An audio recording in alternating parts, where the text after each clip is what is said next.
Dr. Jordan is from the politics department at Rhodes University in Grahamstown.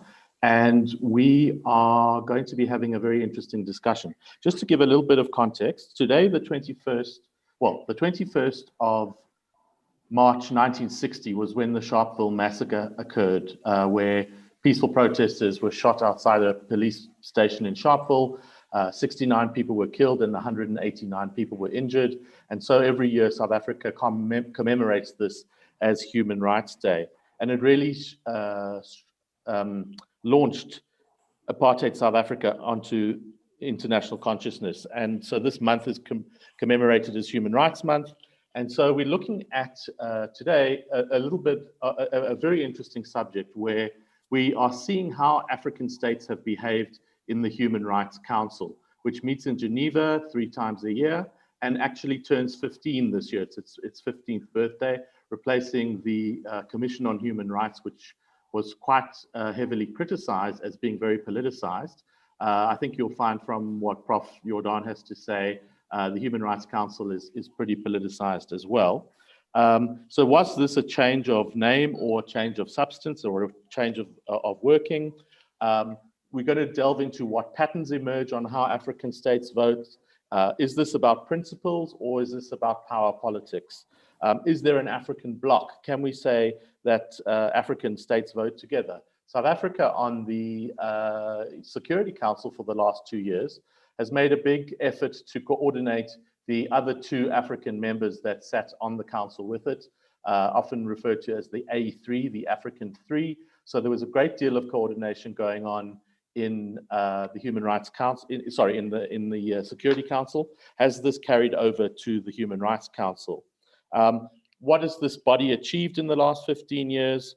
And we're going to see the remarkable work that Professor Jordan has done for SAIA over the last 3 years, really digging deep into how African countries have behaved on the Human Rights Council and how they voted. And we'll get some conclusions from there. So we're going to start with Prof. Jordan presenting for probably about half an hour. Then we'll have a response from Professor Graham and from Deva, who doesn't seem to have joined us yet, but I'm sure will join us quite shortly. So Prof, over to you. Hi, thank you. Good afternoon. It's a privilege to be here. And I always enjoy it when people want to talk about the Human Rights Council. Not many people are interested in my sort of everyday experience. So to have a captive audience, it's really a nice opportunity. And so kind of before I get to the research, perhaps I should just say how I got to it, how I got started on this particular research on the UN Human Rights Council. I started teaching in the politics department at Rhodes in 2018, and the context was kind of the student protest and a lot of talk about the decolonization of the curriculum. And the one thing, there's a lot of things that came out of it, and the one thing that struck me is kind of it's kind of very little research on Africa. A couple of years ago, I wrote a paper on Botswana and its actions at the Human Rights Council. And searching for things on Botswana and foreign policy, I could effectively find 2 papers that I could use. Now, if you search other countries, France, Britain, if you look at their foreign policy, you'll find thousands of these things. So I was sort of motivated to kind of just do its fairly descriptive research, just describing what African states are doing in a kind of a small aspect of their foreign policy. When I started teaching, so I taught a class, or I still teach a class on the global politics of human rights. And in that class, in 2018, I started using students. So the students wrote, each student wrote a little report on a specific country. That has now fallen away, and part of the reason was it was a little repetitive because every student would kind of describe similar votes, and so we've shortened the report, the subsequent reports that followed that initial report. Okay, so that's a little bit about the context. So allow me to just share my screen with you. Yeah, okay, so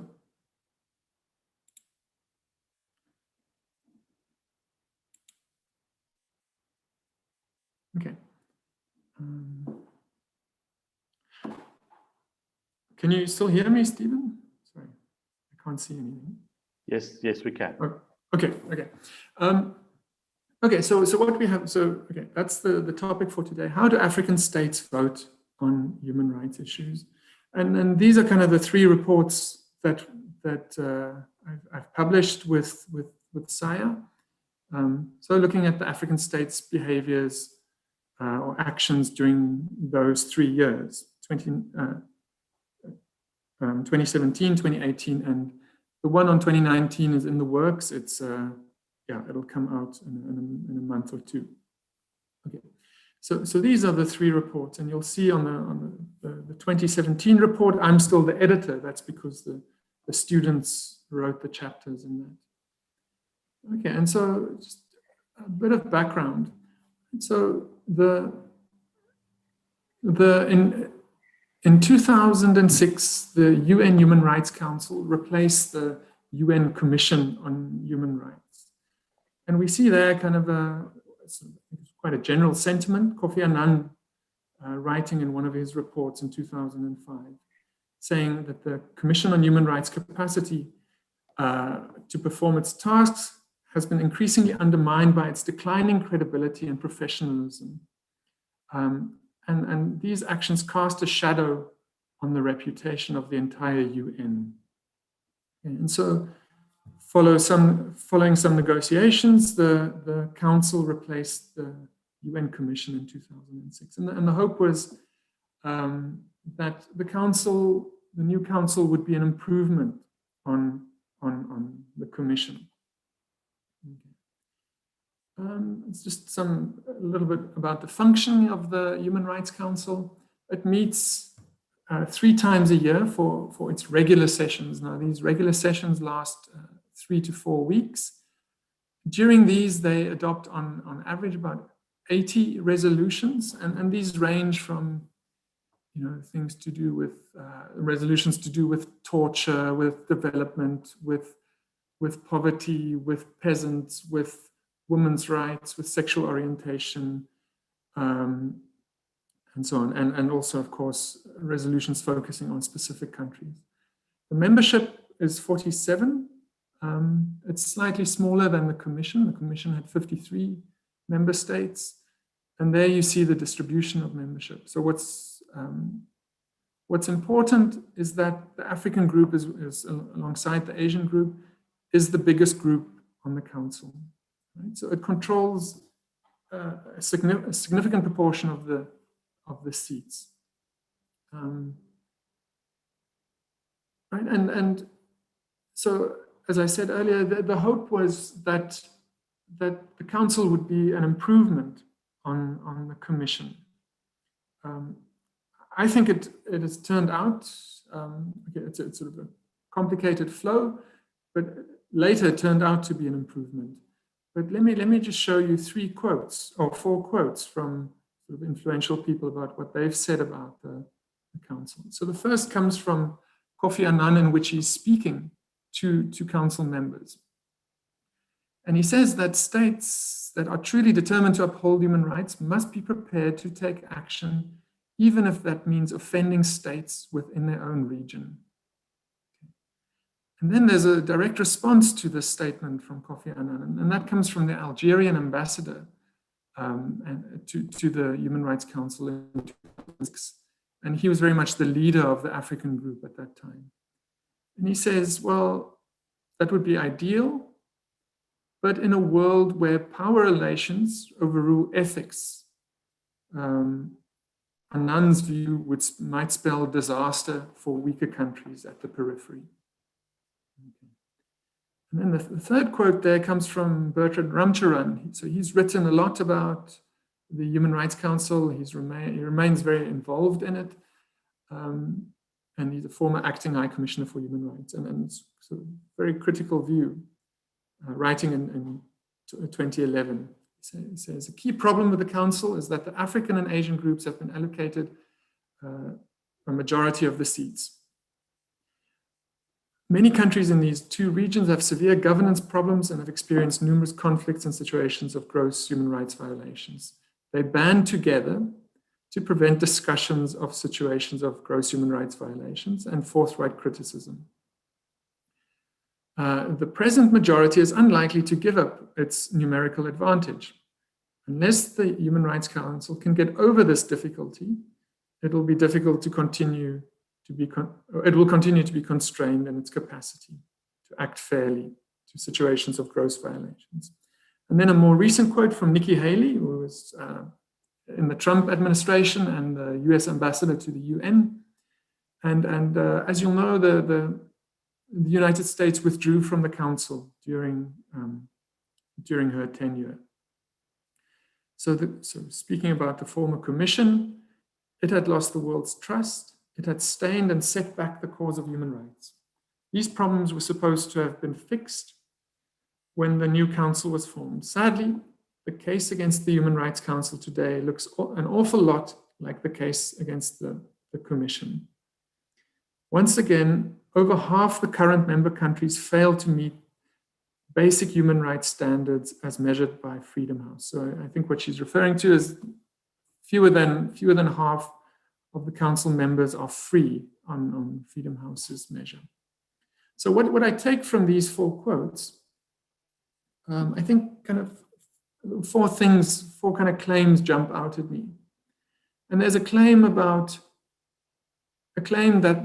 there's strong solidarity within the African group and that they vote as a bloc. So that's sort of one thing that one can find in those quotes. The second aspect is that the African group is opposed to international human rights. Thirdly, so especially the Ramcharan quote, is that the African group emphasizes sovereignty, national sovereignty, and opposes country-specific action.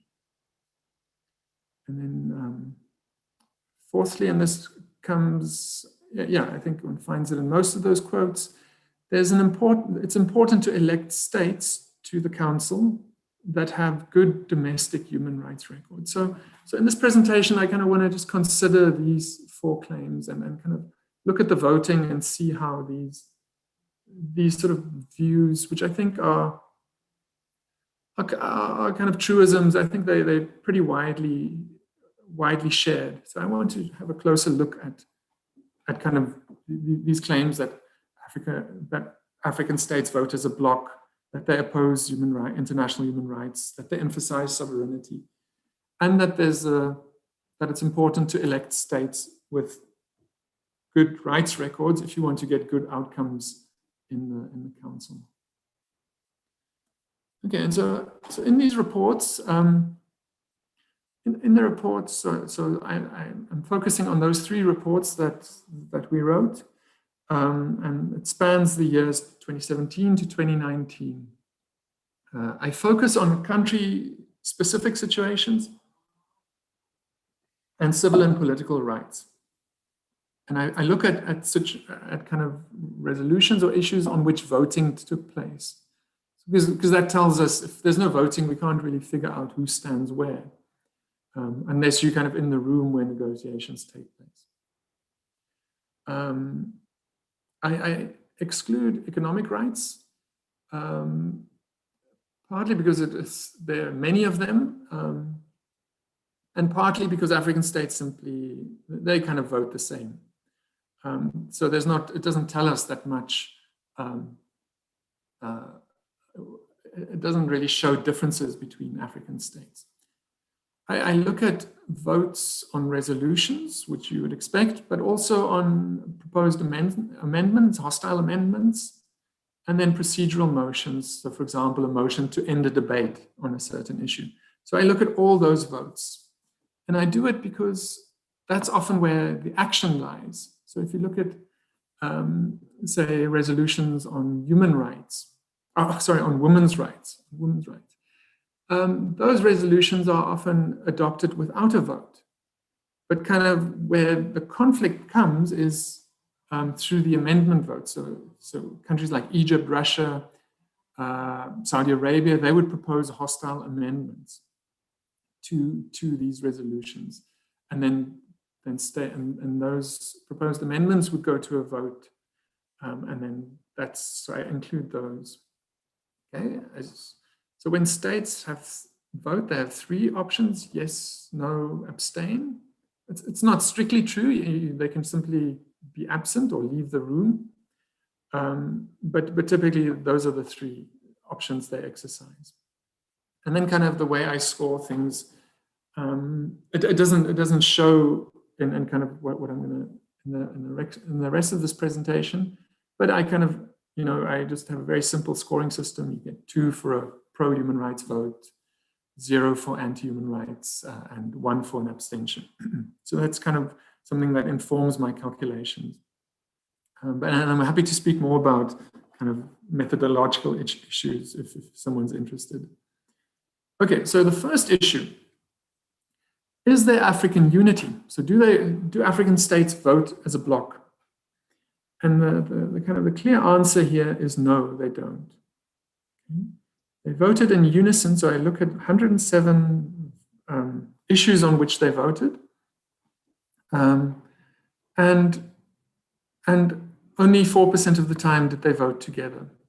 And those 4 instances, I think 2 of them were on anti-racism issues, and the one was was on the DRC. Okay. So African states were what I call fully divided on 70% of these 107 votes. So fully divided meaning there's somebody voted yes, somebody voted no, and typically, and probably 95% of the time there were abstentions as well.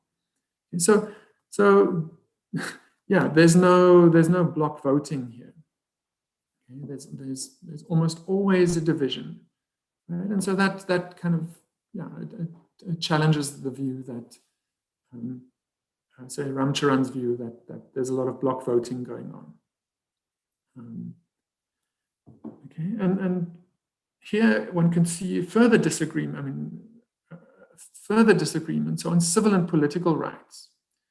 African states were fully divided 94% of the time. Okay. Again, there's no unity on these issues. African states pretty much only agree on things to do when it comes to civil and political rights, on issues to do with anti-racism. And my reports include two of these votes. African states, I list them there. They were divided on resolutions related to human rights defenders, democracy and the rule of law, women's rights, sexual orientation, peaceful protest, and so on, as you can see there. Okay. Now, on country-specific situations, African states were again divided. But here the pattern is slightly different. So fully divided, meaning that some supported a country resolution and some opposed it. So there was a yes vote and there was a no vote. What often happens, and kind of when I speak about partly divided, some states would vote no and some would abstain, for instance. That was often the case. So there might not be support for such a resolution, but there would be many abstentions and then a few no votes. Like I said, the only unified vote on country situations was on the DRC, and that was kind of a strange vote because the vote count was 45 yes, 1 abstention and 1 no. And the no was the United States because it had called a vote to kind of register its displeasure with something in that resolution. Okay,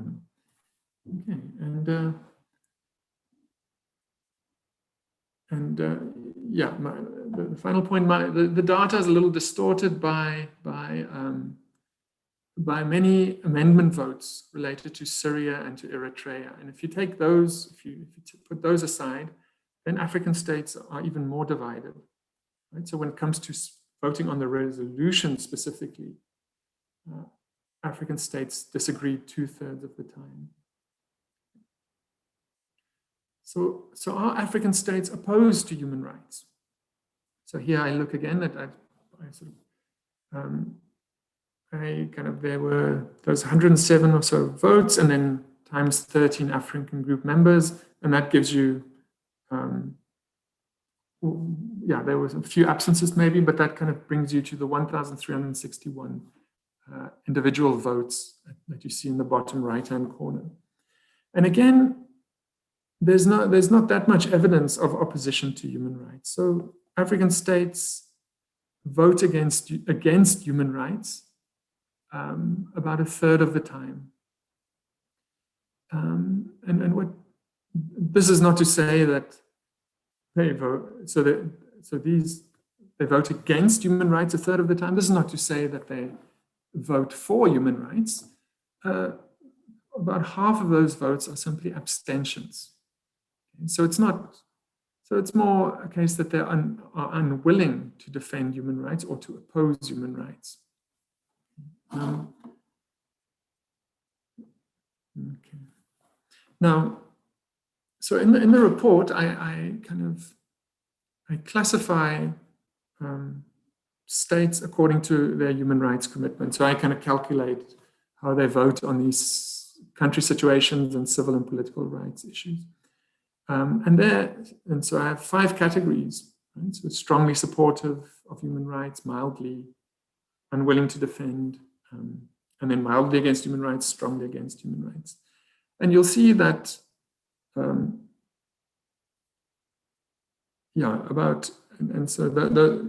you'll see those numbers on the right, they add up to 39. So I just counted so there were 3 years, 13 members each time. So that's how I came up with that figure. Now, I think, there's certainly African opposition to human rights, as you can see there.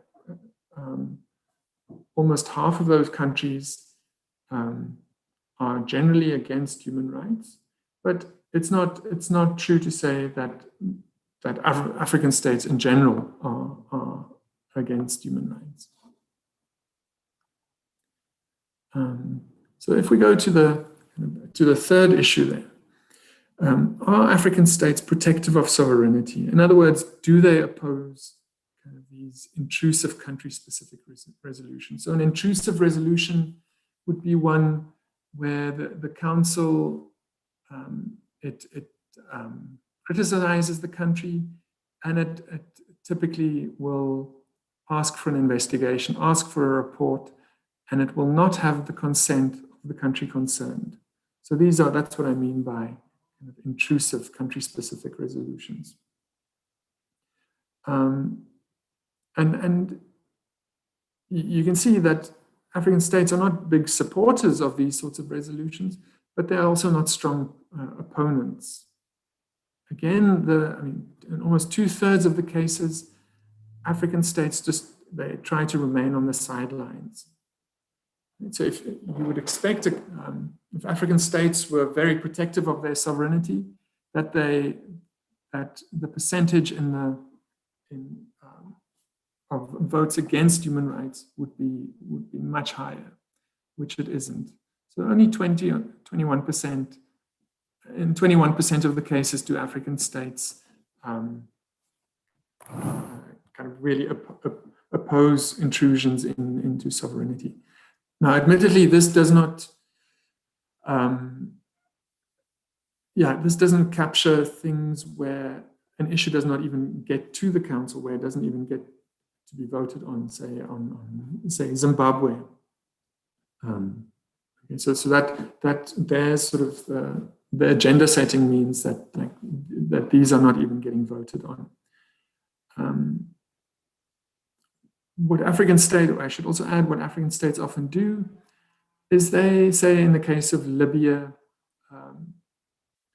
Libya has serious human rights problems, so to kind of forestall the possibility of an intrusive resolution, they will work with Libya, the African group will work with Libya to propose kind of a more limited country resolution, kind of a technical assistance or capacity building resolution. So these are not intrusive. They get adopted without a vote. They have the consent of the country concerned. And the reporting is quite limited in those instances. So these sorts of resolutions are not that threatening to specific countries. Right? So that's one that one should also add that. Okay. All right. Further to the question, are African states protective of sovereignty? And do they oppose it? Right. We saw in the previous slide, there's not that much support for it, but still there are countries that support country-specific resolution. And so kind of here's in 2018, Cote d'Ivoire was classified as strongly supportive of country-specific resolutions. Rwanda is a very unusual case on the Human Rights Council. And it's been mildly supportive of country-specific resolutions. So that kind of means that it sometimes abstains, sometimes votes yes. If in the case of Cote d'Ivoire, it means that they often voted yes on country-specific resolutions. And then Ghana and Togo are two of the others. And here, here's my, I skipped over this about Israel. Now, the way African states, African, and one doesn't hear it so much these days, but kind of in the early days of the council, the Africa group would often speak against country-specific resolutions and say they're counterproductive and they're invasive and they are not cooperative and they're disrespectful and they are just what the strong impose on the weak and so on. But kind of the way African states vote on Israel kind of give the lie to those claims. And I mean, notoriously, the Council has adopted many resolutions on Israel. So for instance, I mean, if you go back to 2006, the Council has an ability to convene a special session, so kind of a 1 or 2 day session to deal with a pressing issue. In 2006, the first 3 special sessions were all on Israel. And then Kofi Annan came to the Council and he said, look, what's going on in Israel, it's deserving of your attention, but there are other examples of human rights, other countries where human rights are violated. And he specifically mentioned Darfur in Sudan. And then the 4th special session was then on Darfur. So in those 3 years, the Council adopted 16 tough resolutions with very tough language and actions on Israel. African states voted for these 75% of the time. Right? And compare that to 14.5% for other country-specific resolutions. I showed you on the previous slide that there was only in one example of an African state being supportive of strongly supportive of country-specific resolutions. That was Cote d'Ivoire in 2018. But over those 3 years, there were 29 instances of African states being strongly supportive of Israel resolutions. So yes, so that's well, anyway, so that's that. And then the final issue concerns whether the relationship between states that respect human rights at home and their voting on the Council. Right, and so if you take those 39 membership slots over the 3 years, and you kind of break them down to see what the membership looked like. Well, the membership was rather grim if you use Freedom House's measure. Right? So and 9 of those 39 slots were occupied by states that were considered free. And these were Botswana, Ghana, South Africa, Senegal, and Tunisia. Okay? And then if you recall Nikki Haley's quote complaining about Council members not being considered free, then, well, the majority of the African members wouldn't qualify for, according to her measure. Okay, so how do these states vote? So here are my rankings. So I ranked these, the African, or each year's African group members according to their overall commitment to international human rights. The countries in green are ones considered free, and the ones in red are the not free countries, and the countries in white are partly free.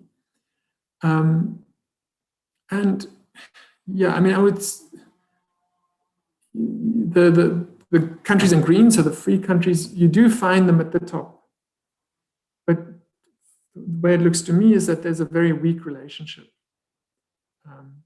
And there are many exceptions here. And so Rwanda is really a country that throws the spanner into the works here. I'm writing a paper, kind of just comparing at the moment, another paper comparing Rwanda and South Africa on the Human Rights Council. And it's really quite astonishing if you consider South Africa's domestic respect for human rights, and it's rather poor performance on the Human Rights Council. Okay, and so the point here is that, just looking at this picture, yes, there seems to be a relationship between domestic respect for human rights, but there are many exceptions, and it's generally a weak relationship. So with countries like Cote d'Ivoire and Togo, sometimes, yeah, frequently outranking the free countries in the group. And so just finally, if you recall those kind of 4 claims I raised or identified after those quotes, right? And these are the conclusions pertaining to those claims. So there's no African group unity on country-specific resolutions and civil and political rights. I think that might be a surprise to some. Second conclusion, the African group does not oppose international human rights.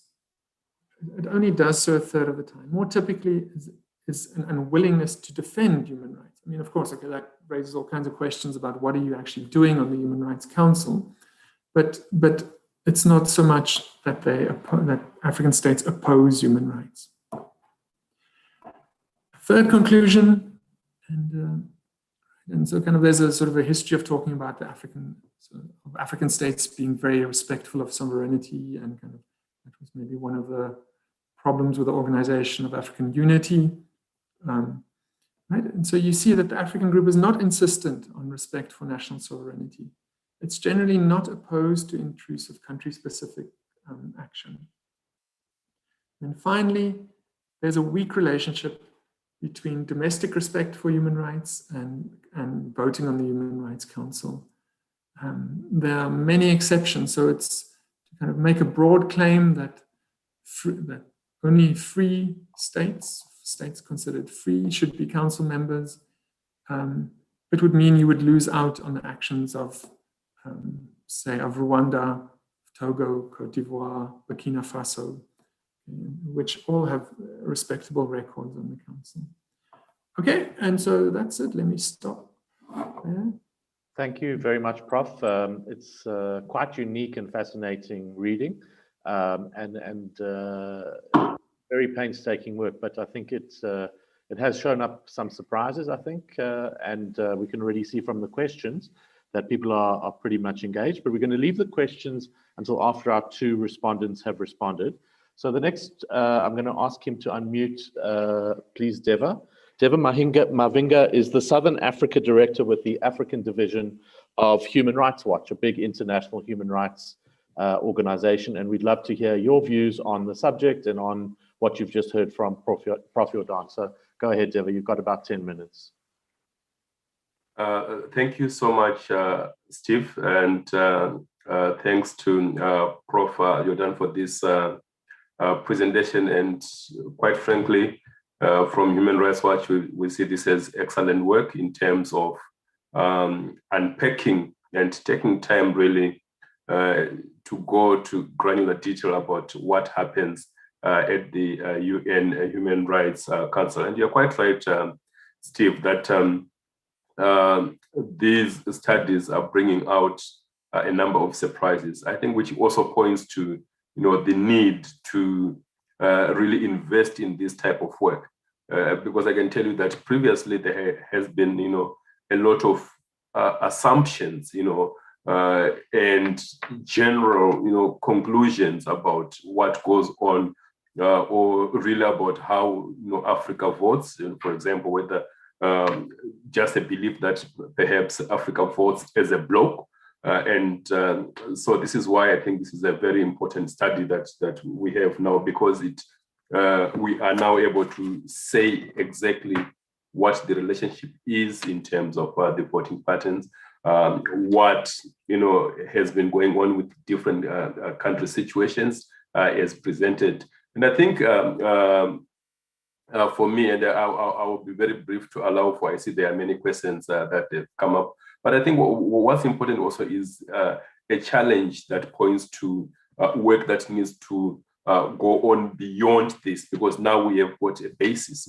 We know important information about the voting patterns, but we also need to, it then informs organizations like Human Rights Watch and others that are advocating and working on human rights issues to understand and then to build, our advocacy initiatives and campaigns on the basis of accurate information and empirical evidence of how African states are behaving and what informs that kind of behavior at the UN Human Rights Council. And of course, we have had clearly the differences between the approach to civil and political rights on one hand, and on the other, socioeconomic rights, and also the tendency to have differences when it comes to country-specific situations. So a brilliant study that I am sure will now inform us as civil society groups, also as academics, to say, how do we then fashion advocacy tools, and how do we use this going forward to be able to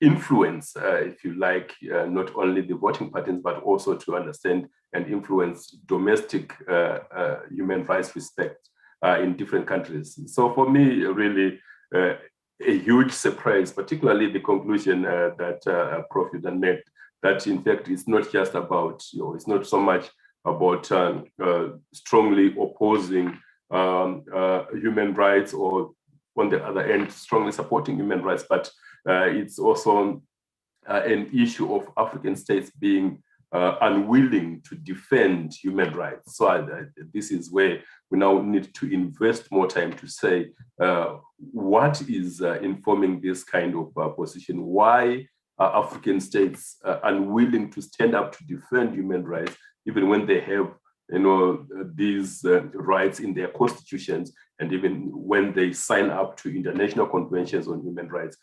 What then results in these kinds of patterns that we have seen, some of which we obviously were not aware of, because there had not been this kind of study that looks carefully at the different issues. So thank you so much, and congratulations on this excellent study.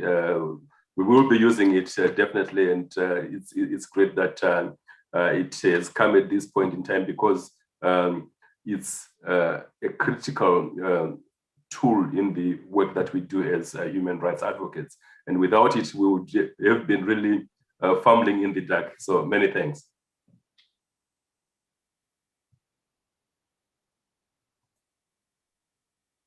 Thank you very much, Deva.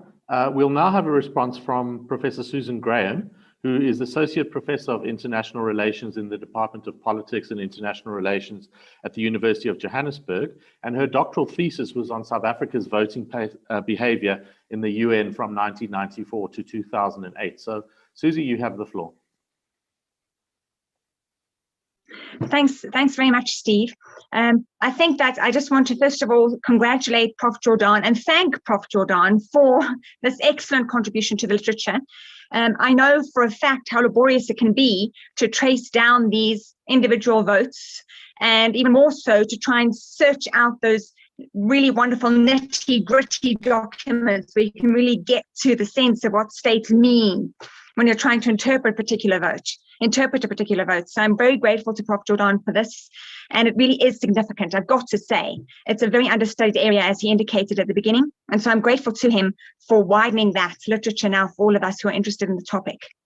I think that when I was reading these reports, I basically jotted down 9 or 10 sort of semi-questions, semi-discussion points, provocations that came to mind. And I don't know if we can take those further if there's time in the discussion time. But the first one that came to mind was, based on the evidence that now there's no real sense of a block voting at the Human Rights Council, is there, do you think, Prof, a sense that any of the African states look to another African state as a leader for a response on an issue? So perhaps they don't all vote in a similar fashion, but is there a sense that perhaps sometimes one state kind of takes a lead on a specific position and others might follow?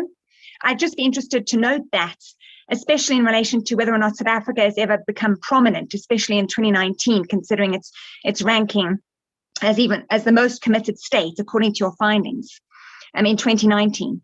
So that's the first kind of discussion point question. And then the second one is about the abstentions, because in my own research, South Africa also tended to abstain quite a lot. And I wondered at the time if abstaining has any real significance, because it is, even though it seems to be a cop-out, it is an actual choice that a state makes. And it's presumably because it's either on the fence about an issue or doesn't want to make a public judgment about an issue. But there's definitely a perception that's associated, in my view, with an abstention, which I think is just as strong sometimes as saying yes or no to a vote.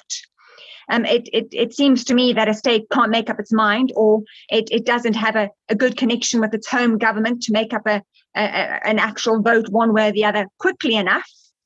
It offers room for discussion, I think, and more investigation.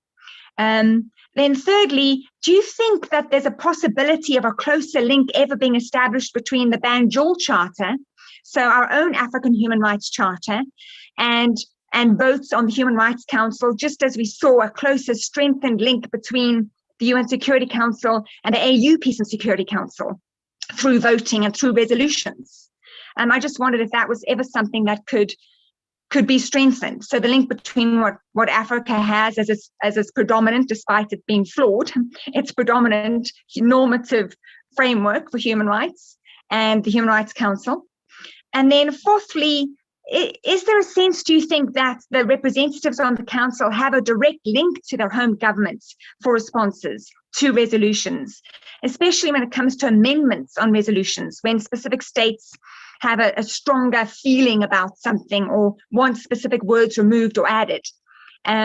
So how independent can these representatives be, in other words? And do you think, I suspect it would vary, I guess, depending on how centralized a government system is domestically versus how fluid it is in terms of whether the president of a country or prime minister, whatever it is, trusts the rep to make decisions that are in line with government policy or not, and how often would they have to check in, basically, before they make these decisions that really are the public face of a country. And I remember at the end of the day, it's one person doing this vote and representing an entire country's reputation. And then another point, when you use that brilliant quote by the Algerian ambassador that states, failing to act as a bloc really spells disaster for weaker states. And I was thinking to myself, yes, in a realist sense, that could make sense, because the weaker states need to have allies in terms of economic partners on the continent, etc., or worldwide.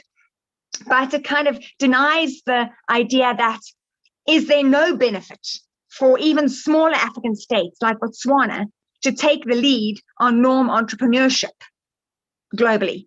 And that could be one way they could do it, using the platform of the Human Rights Council. So is there no benefit for these states internationally to reap the benefits of being proactive norm entrepreneurs instead of, just towing the line or abstaining?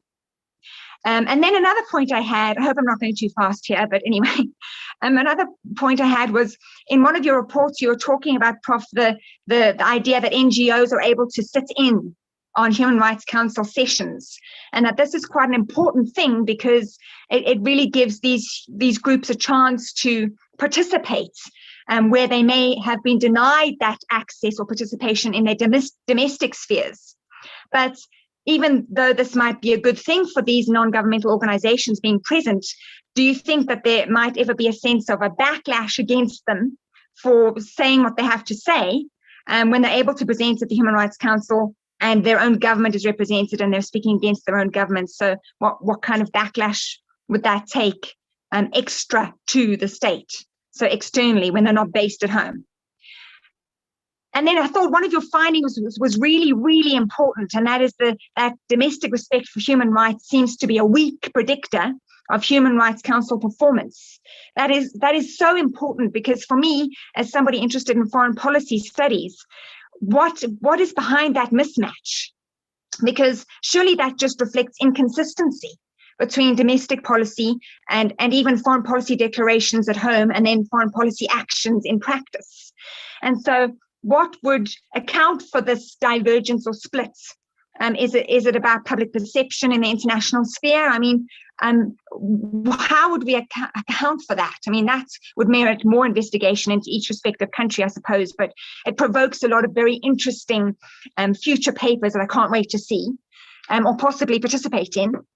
And then talking about the fact that there's no unified bloc, do you think that has this got any significance for regionalism as a kind of avenue of study in international relations? Because if there's no sense of a cultural banding together or bonding together in a specific way, because there's no unified bloc voting, would this have any effect or impact at all on regionalism and Africa as a continent speaking with one voice in the global sphere?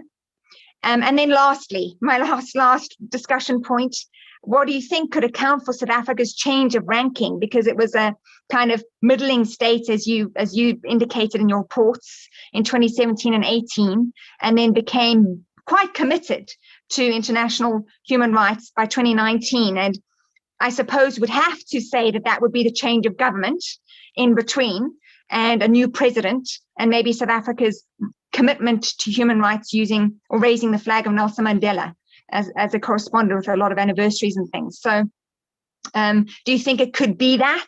Or do you think South Africa is heading towards, a new good international citizenship ploy or something like that? It's just very interesting to have such a change in terms of voting behavior in a matter of 3 years. So yes, okay, so those are my discussion points. And just once again, thank you very much, Prof. Very, very important literature. I really appreciate that you did this work. Thank you, Professor Graham. I'm just thinking, Edward, maybe we'll give you a chance to respond to some of the points raised by Susie before we take questions, else it's going to be quite overwhelming. She asked questions on a number of different areas. You don't have to answer all of them, but if you can give us a response on what Susie raised, and then we'll turn to the audience. Yeah, thank you very much for those really helpful comments. And I don't think I'm capable of answering all of Professor Graham's questions. But let me go through them.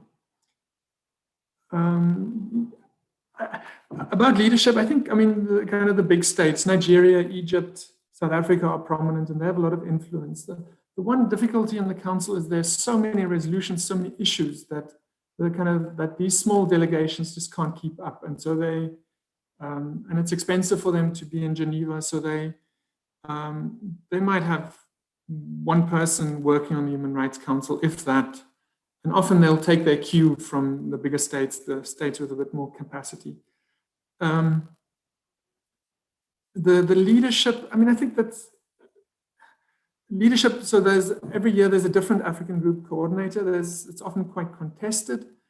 Algeria, so in the beginning, kind of the first few years of the council, Algeria was very dominant, and it would, yeah, especially Ambassador Jaziri, he was a very kind of influential diplomat, and he would just phone a country's capital and say, look, get your guy in Geneva to toe the line, for instance. Egypt followed afterwards, and if you read through some of the WikiLeaks, so these are now American cables being leaked. And so in those cables, you'll find African states complaining to the Americans that the Egyptians are bullying them. So, so yeah, there are leaders on certain issues. So South Africa is very prominent on race, on sexual orientation, on development. So it's often kind of issue specific. Yes, I agree, abstaining is a choice, and often abstentions are significant. I think at one point Rwanda abstained on an African group resolution on Burundi, right? And so that's one of those two countries, and that's quite a courageous step to not agree with your group and not to fall in line. Often an abstention can help a resolution pass. So I think, people work on sexual orientation issues. They will say that there's been progress in the African group because now you might not have many votes in favor of the sexual orientation resolution, but you'll have more abstentions than you had, say, in 2011 when it was first adopted. So that counts as progress. It helps helps the resolution to pass. Do states have a link to their capitals? I think it seems like it. I think it's quite strong.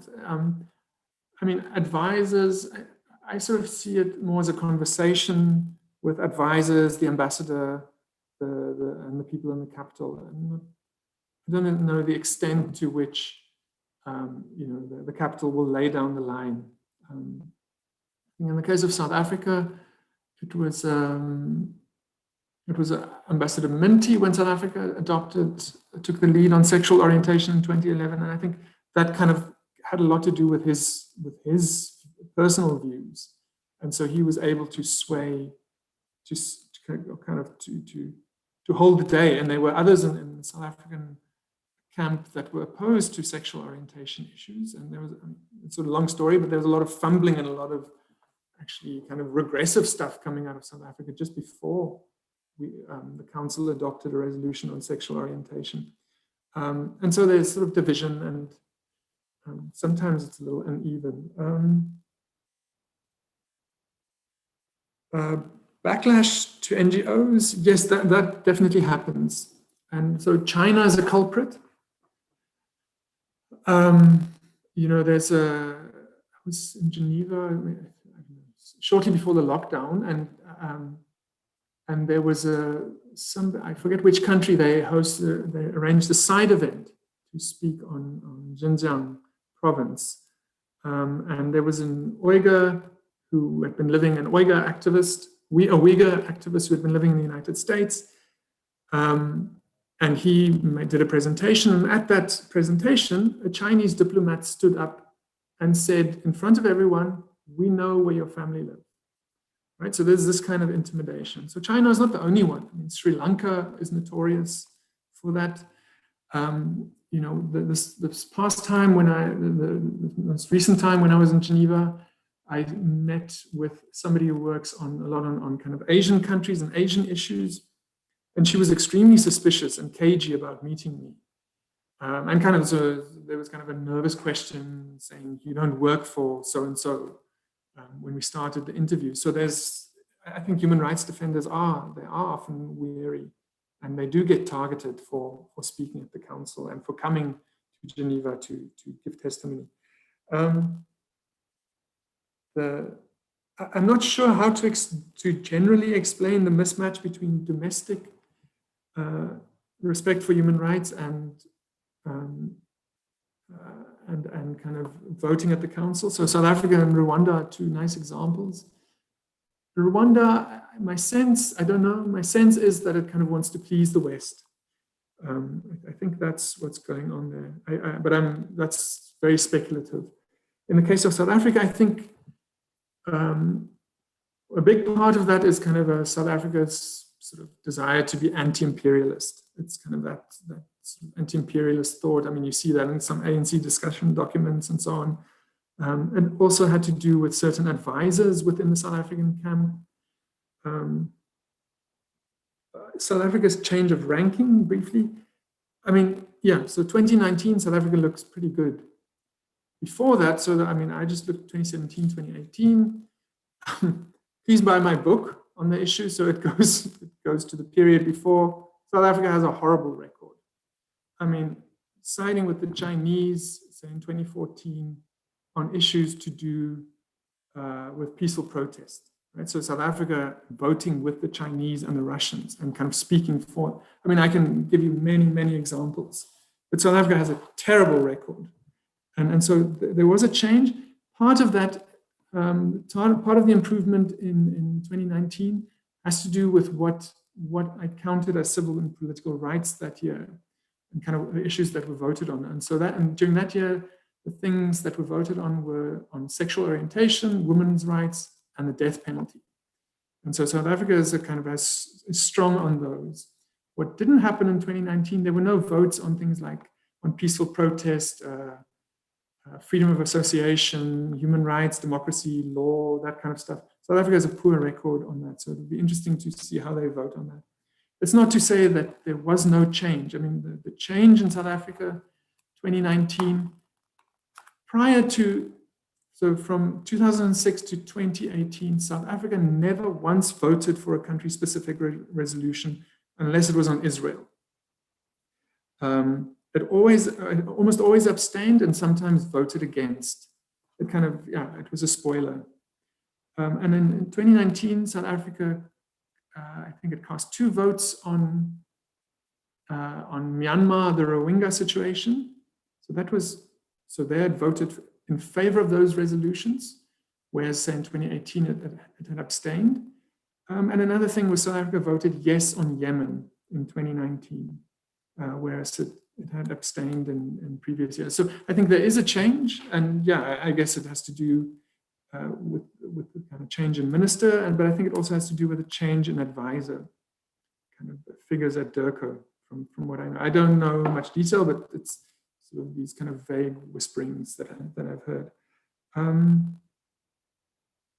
Okay, can I unified block? And there are a few things like sort of Banjul Charter, kind of regionalism, I'm not sure. Okay, let's leave it there for that. We still have a number of people who've put questions in the Q&A box or also in the chat function.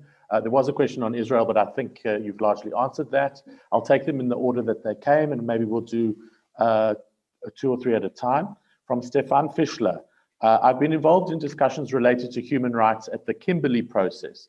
The issue revolved around sovereignty, as mentioned, but also about which human rights, prioritizing poverty reduction versus women's rights or freedom of speech, a kind of difference between civil and political rights and economic rights. So I'm not sure if there's really a question, but there is an argument or a discussion or a debate in these circles about civil and political versus economic and social and cultural rights. So I think you can address that. Then from an anonymous attendee, what would you say are the reasons for an unwillingness to defend human rights, which I think you've also touched on? I'm sorry, I missed one here. And then also anonymous, do blocs operating outside of the Human Rights Commission, such as BRICS, among others, have an influence on how South African states votes within the Human Rights Commission? So does an organization like BRICS affect African votes on the Human Rights Commission? So maybe Prof, just take a stab at those. Yeah, I think about the BRICS one, I think, I'm not sure these days. I haven't heard the word BRICS mentioned recently, but I think there was a time when kind of the Russians and the Chinese and South Africans, their political systems don't match. And there was some agreement to abstain on certain points rather than opposing each other. I'm not sure if there's ever been a statement on behalf of BRICS in the council. There have been there were a few on IBSA, so the India, Brazil, South Africa Dialogue Forum, something like that. So there might be, I mean, I think the Russians and the Chinese in South Africa were, yeah, they were sort of friendly at some point. Or there were many points of overlap, and South Africa collaborated with them. So I mentioned the peaceful protest example. Difference between civil and political rights and economic rights. Yes, yeah, I'm certain. I mean, African countries are very interested. They always support economic rights resolutions. I'm not always convinced about how seriously they take them. I think the economic rights stuff, so right to development, poverty alleviation, it's often a kind of it's an instrument to extract. It's sort of a north-south thing, and they use the language of human rights to extract benefits and aid and change the discourse to their economic benefit. I mean, yeah, I'm not sure. South Africa, it speaks a lot about economic rights, but I mean, if you look at the poverty figures in South Africa, if South Africa took those things seriously, we would be a major violator of human rights. So yeah, I think it's sort of a north-south extraction issue. The reason for the sorry, go ahead. The reason for the unwillingness to defend human rights, I'm not sure. I mean, I think it's often, yeah, just not being small and not wanting to offend, not wanting to step on anyone's toes. I think it doesn't always, but I think that's often a consideration. Sometimes it is actually a commitment. You know, it's sort of a human rights vote to abstain. You kind of go against your group when everyone's voting no on something, to be the one to abstain. That can be powerful. And what it also does, it breaks group unity. Right? And so then it becomes impossible when there's abstentions and disagreement. It becomes impossible to say, this is the African position. Right? Yeah, then anything goes. Right? Okay, thank you. So from another anonymous attendee, how has the Rwandan genocide influenced Rwanda's voting behavior, if at all? And then from Emma Buki, thank you for the interesting presentation. A couple of questions. If I understand you correctly, you said you are writing a paper on South Africa's poor performance on the Human Rights Council. Can you reflect a bit more on that? I know you did in the response to Susie's questions. Which African states on the Human Rights Council are most aligned to Western European countries? And 3, in 1/3 of the cases, African countries oppose human rights. Any trends to distill from that? So that's from Emma. Sorry, could you repeat that last one? Yeah, in 1/3 of cases, African countries oppose human rights. Are there any trends to distill from that? And then we'll just take one more. Sorry. From Jan Mouton, a former ambassador. How did South Africa move from 7th and 8th position to 1st? Why is South Africa generally so unwilling to commit? Is it a group feeling, BRICS, ideology? Can South African votes at the council be taken to the courts? Sorry, I'm just battling to see the end of the question. Can South African votes at the council be taken to the courts after the Concord decision on SADC? Thank you, Jean Mouton. Okay.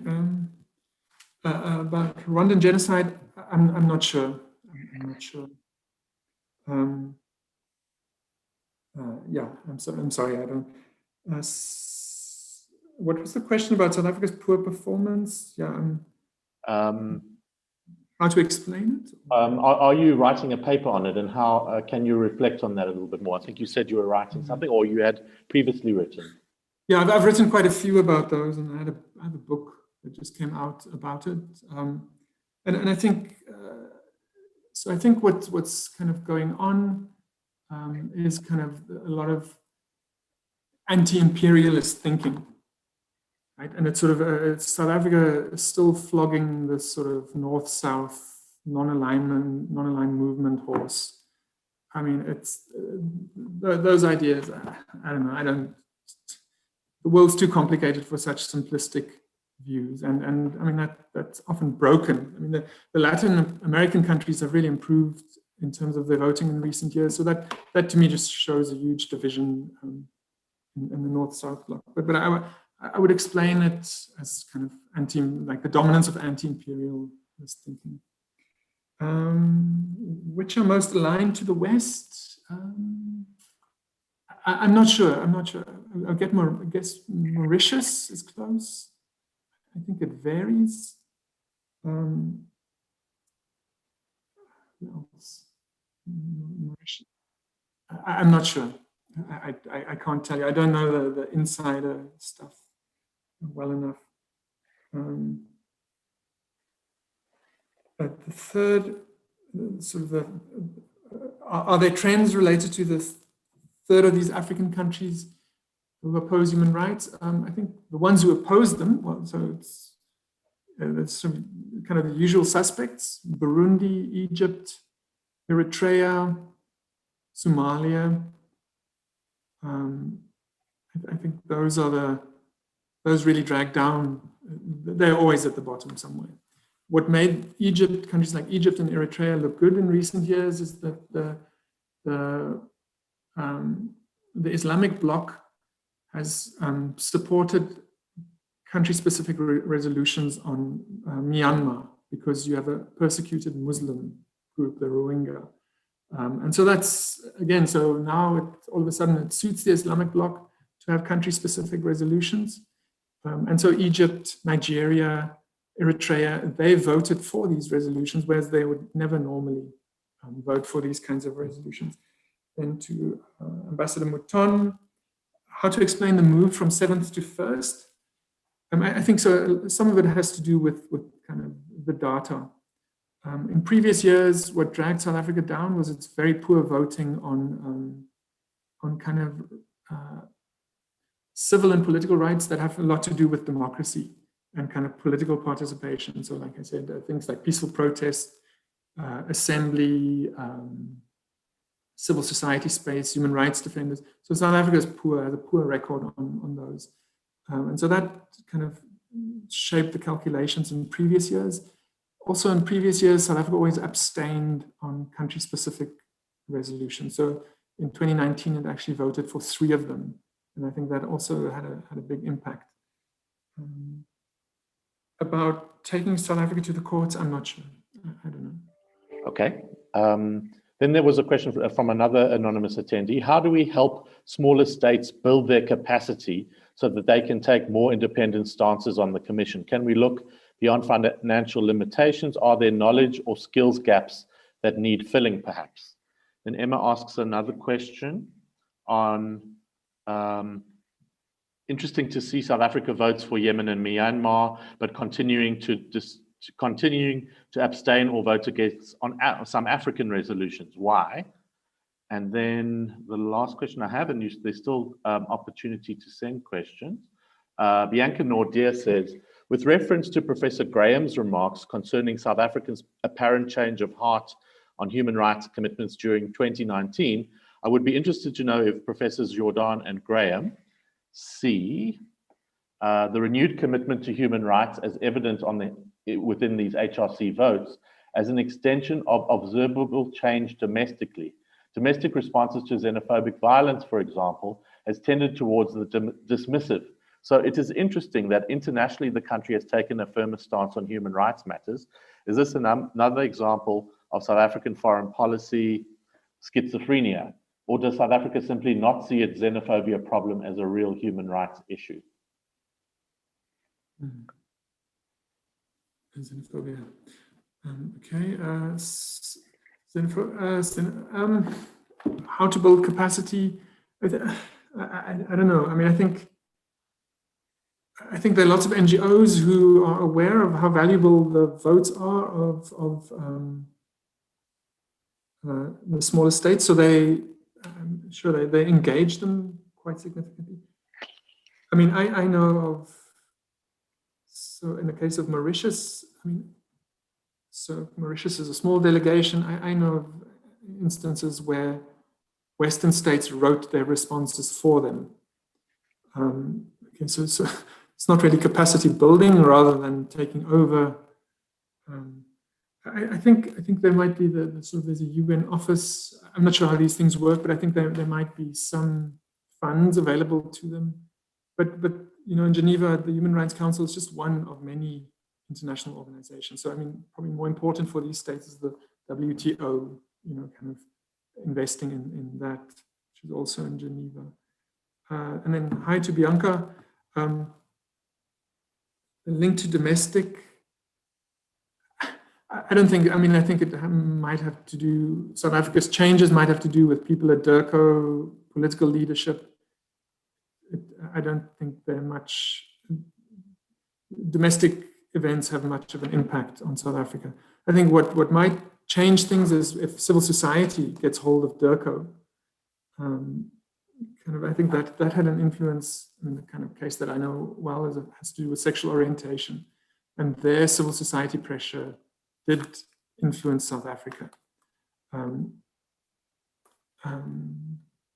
Yeah, but generally, I think these things are quite disconnected. People just don't know. I mean, you don't find these things in newspapers. That's just, people just don't know. Professor Graham, that question was also posed to you. So if you'd like to comment on that or anything else that you've heard, you're welcome to do so now. Thanks very much, Stephen. Hi to Bianca as well from me. I think that I completely agree with Prof. Jordan on that one. And I think that the strange thing is that South Africa has almost always voted against, or rather for, resolutions that are against xenophobia or any other kind of racial discrimination at the UN in general, so through the UN General Assembly resolutions. And so it's always done that, but then we know at home there is you know, a culture of xenophobia that exists and is not helped along by certain members of the government at different points. So I think that's strange that there is a mismatch there between the two. And I don't know necessarily is there enough data yet to really determine whether or not there's a significant change of heart. And when Prof. Jordan was saying that some of the data was excluded for 2019, I think that is significant, because if all of the democratic indicators were included, and we would see potentially South Africa fall in the rankings once again, then that would be, you know, another poor point for South Africa, because it's supposed to be quite an important democracy around the world, despite its flaws. So I think that that's an important question. And I'm not sure I know the exact answer to that, but I agree with Prof. Jordan. And maybe it is too soon, potentially, to have the data to reflect that. Okay, so there's a follow. Go ahead. Could I just add? I mean, I think one thing that demonstrates the whole issue around xenophobia quite nicely, I mean, if you read reports about what's been happening in Myanmar and to the Rohingya, I mean, it's sort of, there's sort of discrimination, things like access to schools and not giving people birth certificates. And so it's kind of this sort of racial discrimination, ethnic discrimination. I mean, there's ethnic cleansing in that country. So South Africa talks a big game on race, and also, so I mean, the whole, it's a race, kind of the whole theme is something racial discrimination, I think xenophobia and related intolerances. So South Africa is a leader on that issue, but it's only until only recently did it, only in 2019 did it vote for the Rohingya resolution. I mean, before that, I mean, those reports are horrifying. So it'll say how, you know, men's beards would be set alight. You had gang rapes. You had killing of children. I mean, it's just horrific. In South Africa, you know, it has a big mouth, but yeah, I don't know how it. Yeah, I don't know how to explain it. There's another question from Bianca. So she says, as a follow-up, is DIRCO generally disconnected from the rest of South Africa's state machinery? I don't know. I don't know. I think it can do with more pressure, probably. I think civil society and newspapers, if they make a fuss, if they care enough, they could change it. I'm not. Maybe Susie or other people here can. Yeah, maybe Deva is a good person to answer that. I mean, I think he deals with probably deals with Durka. Go ahead.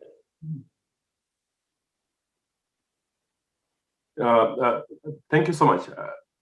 Yes, in our work, we have seen that generally there is a disconnect between DIRCO and the rest of the South African state machinery.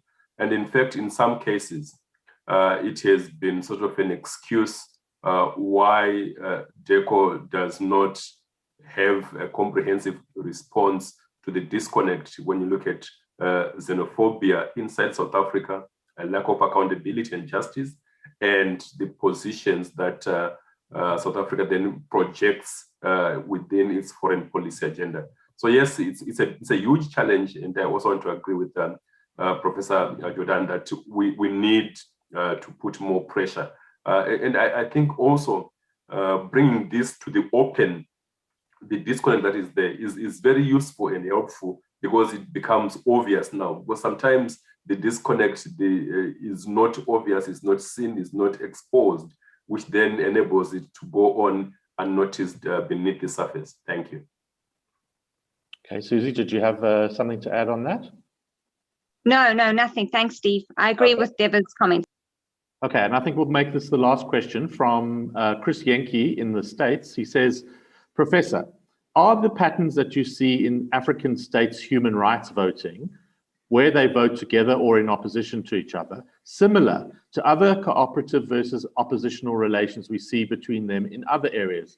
That is, how are these human rights votes similar or different to other multilateral relations? Knowing that might help us to see if human rights in particular are a unique issue that helps bring states together or push them apart. So contextualizing this in the larger international fora or other international fora where the issues are confronting a variety of states. Is human rights unique, or is it part of a pattern? That's a great question. It's a very good question, and I'm afraid I don't have an answer. Okay. I don't know. I'm so narrow these days. Okay, not a problem. Okay, then the last question was, how does somebody get hold of your book? Can you maybe give an email address or is it available commercially or? Rather email me. The thing costs about 2,000 Rand. I don't set the price. So if my email is e.jordan@ru.ac.za. Please get in touch. I mean, you should be able to find it with Edward Jordan Rhodes, and should be able to find my email like that. Yeah, please get in touch. I'd rather send you something than have you buy it. Okay, so I've just typed your email in the chat box. So that just remains for me to thank everybody, certainly on my team, Sarasa, Ndumi, Nikki, Spiwe, Luanda, our three panelists. I don't know if you have any parting remarks. We've seemed to have exhausted you, Prof. Jordan, but I don't know if Deva or Susie have anything to just conclude with, because we do have a couple of minutes. So Susie, your last word. Just once again to reiterate, I want to let the audience out there know how important studies like this are, how understudied this area is, and how significant this contribution is.